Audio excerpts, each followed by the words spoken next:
There were 4 minutes left before closing. If I had gone to the bathroom, done my business, and studied myself in the mirror for a few moments, the ticket would have gone to someone else.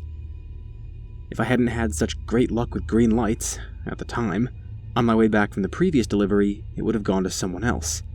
If any number of things had happened during the day to prevent me from being at the counter, available when that ticket came in, I would have been spared a night of black terror. But we were still open for another 4 minutes, and I was still available to take the delivery. The order was for an extra-large pizza, cooked solidly crisp, loaded with as much meat as the dough could handle. The box itself sagged, the weight almost cumbersome. As I walked out of the restaurant, bearing the burden, I heard the distant howling of dogs. I was sure they had smelled the meat-heavy package. I drove for nearly 45 minutes. The neighborhood was technically beyond our service area, but there weren't any other pizza places closer to it, and the order had cost enough for my boss to give it the go-ahead.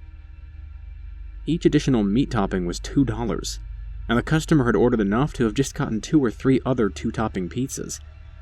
But they hadn't wanted that, apparently.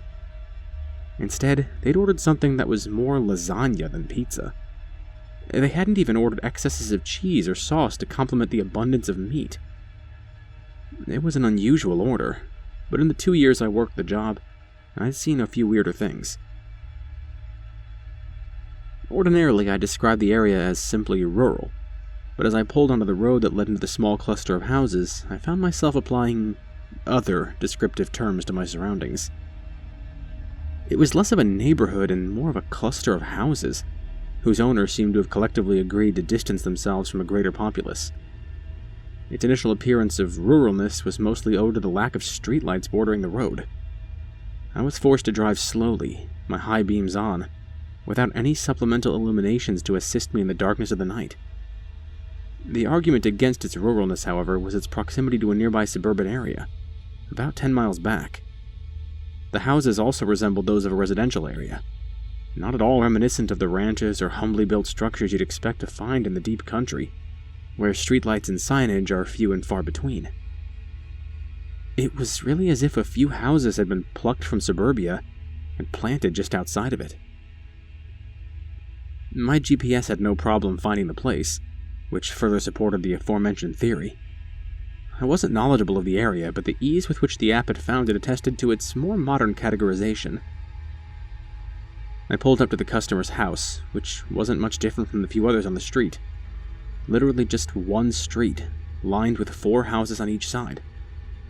The street went on interminably beyond the houses, though far in the distance, I could see what I believed to be a roadside lamppost. Looking around, as best I could in the darkness, I saw nothing that gave the idea that more houses would soon be built.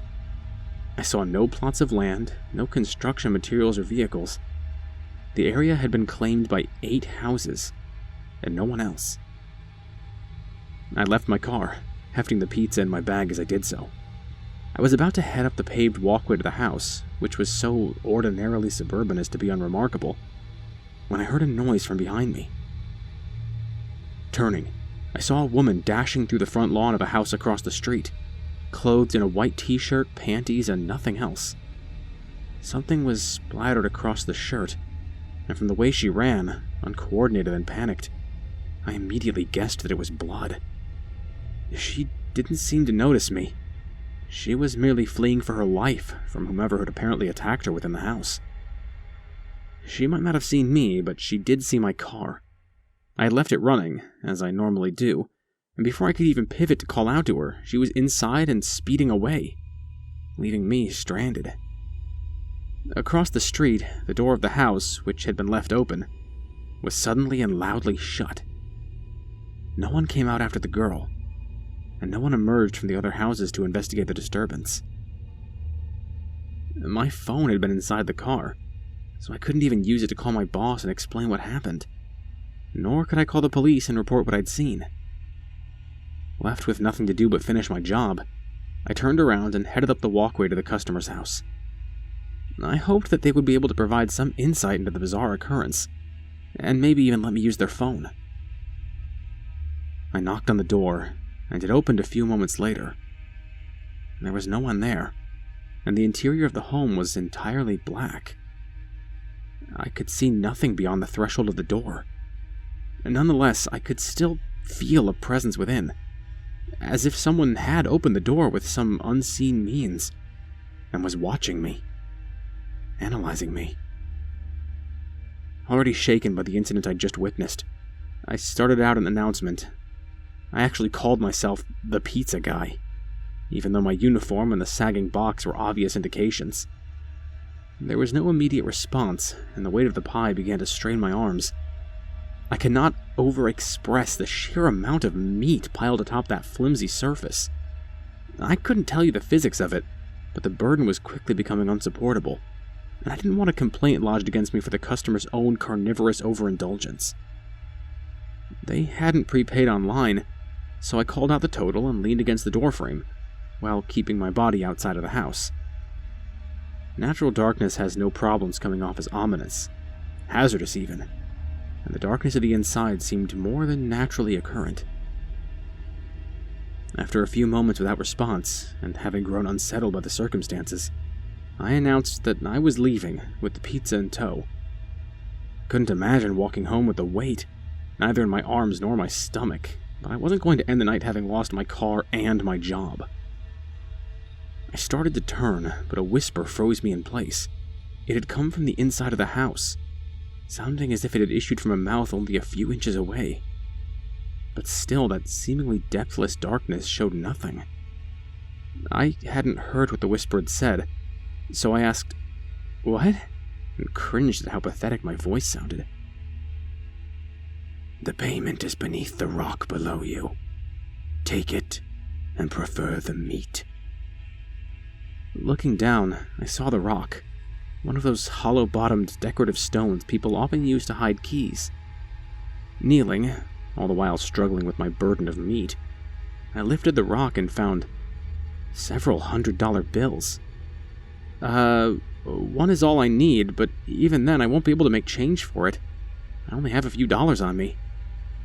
It was the truth. I couldn't remember the last time I had more than $15 in cash, working or not. Do you have anything smaller? Take it all, for your troubles, and your confidence. Now, proffer the meat.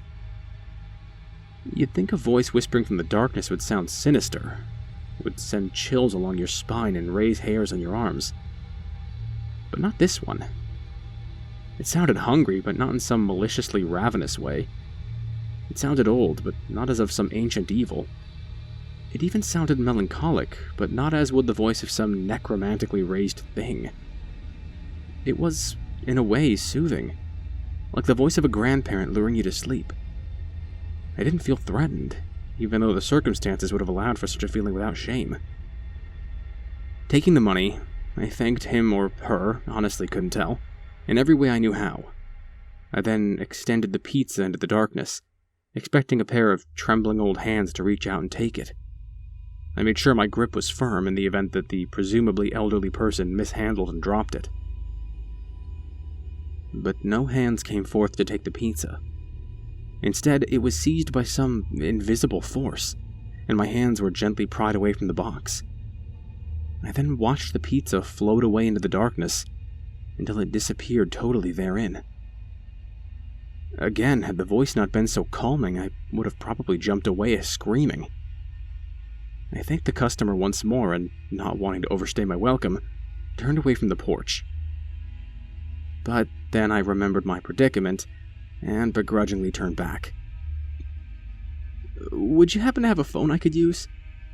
A girl from across the street stole my car and drove away. It'll take me forever to get back to town."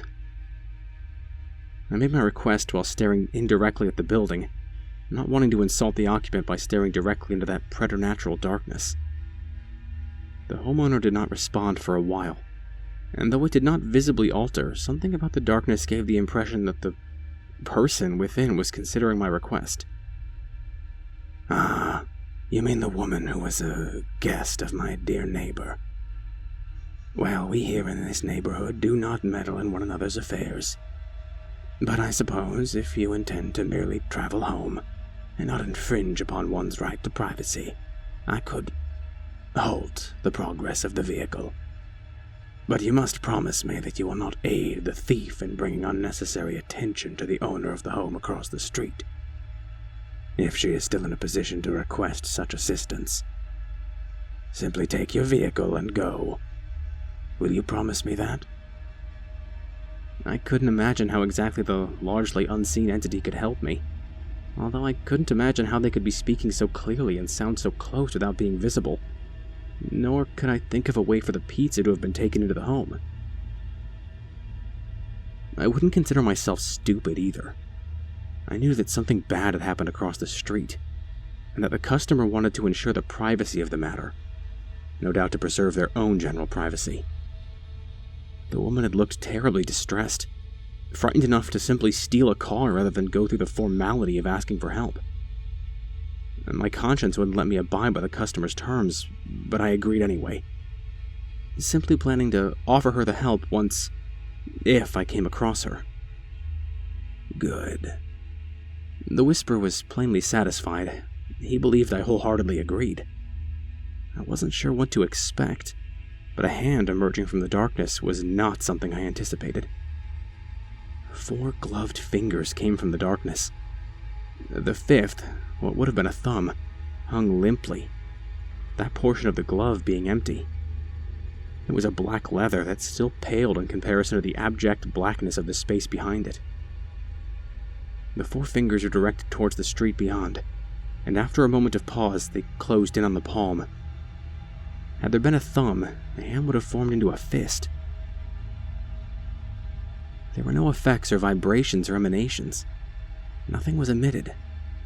After lingering for a moment, the fingers uncurled, and the hand was withdrawn from the open space, returned to the darkness.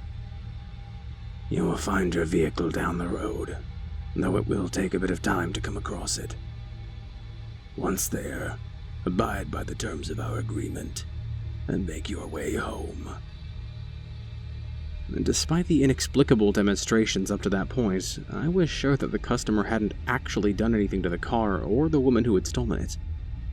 I offered up a half-hearted thanks, but before I could turn away, the hand re-emerged, this time carrying another bundle of hundreds. Again, for your confidence. I accepted the money and added it to the other clump, making my pocket bulge. I figured I could at least use it to hitch a ride home. I thanked the occupant again, then left the property.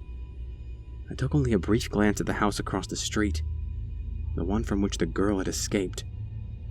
There was nothing revealing about its exterior, but it did give off a vague, repellent atmosphere. I continued on, passing by those other houses on that weirdly isolated street. Each seemed perfectly normal on the outside, and yet each had about it an atmosphere of gloom, ominousness, or some other forbidding yet unplaceable quality. My walk beyond that street lasted for an hour before I came across my car.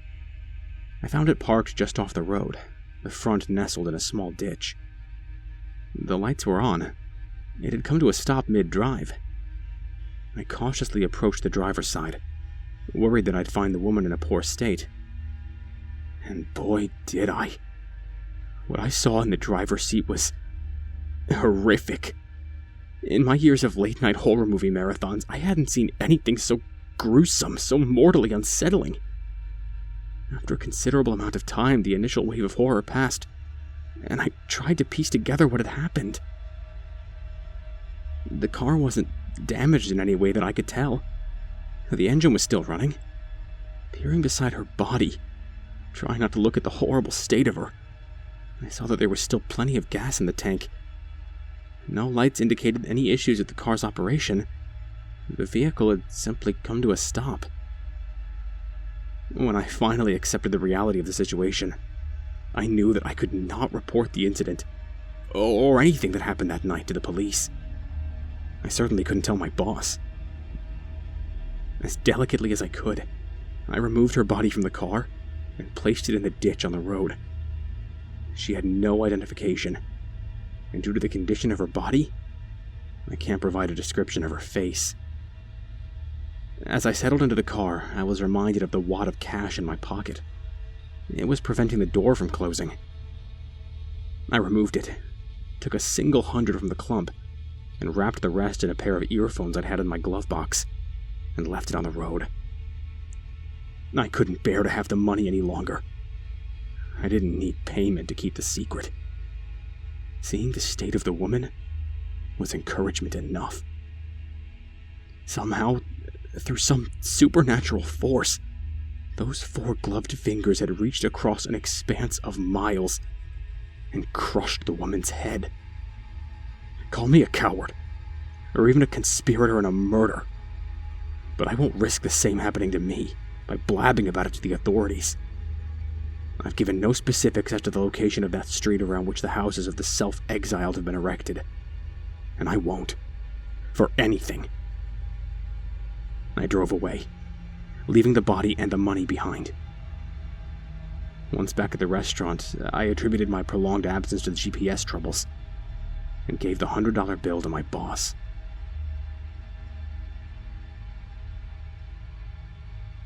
Still there?